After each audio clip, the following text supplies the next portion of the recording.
So I'm going to show you today how to make those little mini roses that I had on my card.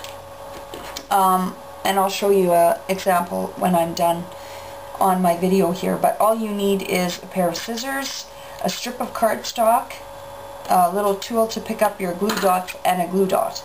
So all you're going to have to do right now is, the wider your strip of cardstock, the longer of a piece you'll actually need. Here I made a rose with a narrower piece of cardstock, so I cut the same amount. This is how much I had left, so you can just see how much you need there. I'm starting right now, this piece is 1/2 inch wide, and this one was 1/4 inch. So the first thing you're going to do is you're going to fold an L shape towards yourself. So if it's you starting it, you'll be folding it down towards yourself. And then what you're going to do is you're going to twist this over, so almost making it into a circular shape, so that it becomes this is going to be the center of your rose. And before you get to the end of that fold line, now you're going to take and fold your paper towards yourself again at a 90-degree angle. And this is now starting to create the petals of your rose. So you're going to keep twisting it around. And the reason you leave that extra long thing at the bottom is to help yourself turn the rose when you need to turn it. Then when you get to the end of that flap again, then you turn it again. And that's what creates the look of the petals.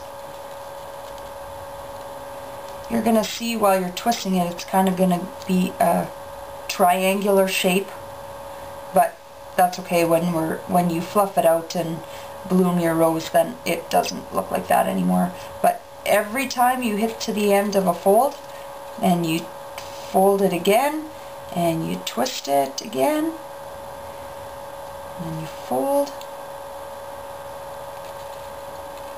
I actually saw this on a site for folding ribbon, and I tried doing ribbon, and I don't know if I'm doing it wrong, but it wouldn't stay for me, and I thought, cardstock works a whole lot better than that.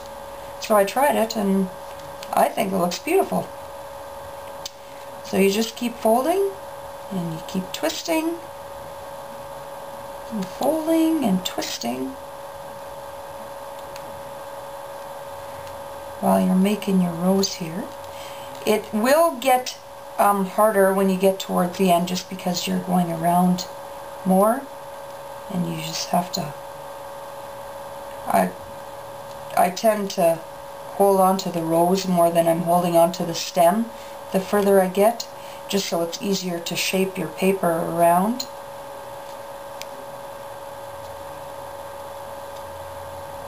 And then when you're done and you've decided that's as big as you want your rose to be, then you can fluff it out. Now, because you've turned this so tightly, and I try and shape it into a round shape while I'm twisting, then when you let it go, it won't do anything, so you'll need to manually bloom it. Now I just turn the inside one way and the outside the other way, so that it kind of fluffs out and becomes a rose.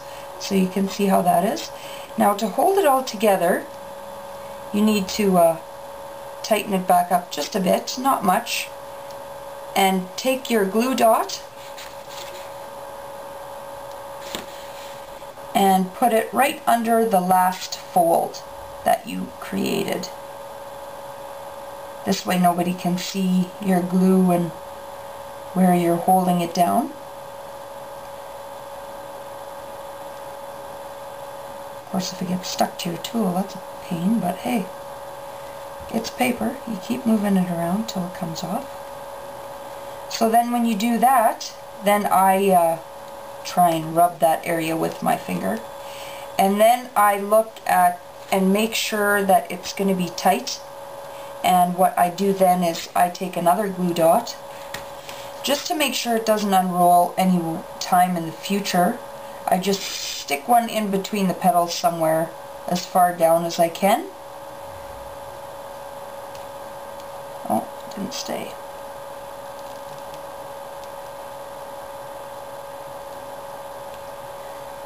And just poke it down there and then press where it is just so it stays together. Now, how to finish it off. Nobody's really going to see it because you're going to cut this off at the end stage and then you'll glue it down. So all I do is I cut this petal off as close to the glue as I can. And that's it. And you're done your rose. You can add your punched leaves or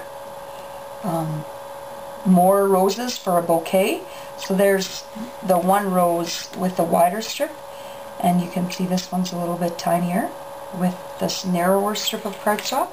And now I used double-sided cardstock, this color, to make this rose. So it's got a dual look. You can see the yellow side and then the flowered side, because every time you twist you're going to see another side. So if you have double-sided cardstock or pattern paper that's more of a solid and it's got a lighter and a darker shade of the same color, that would make a beautiful rose.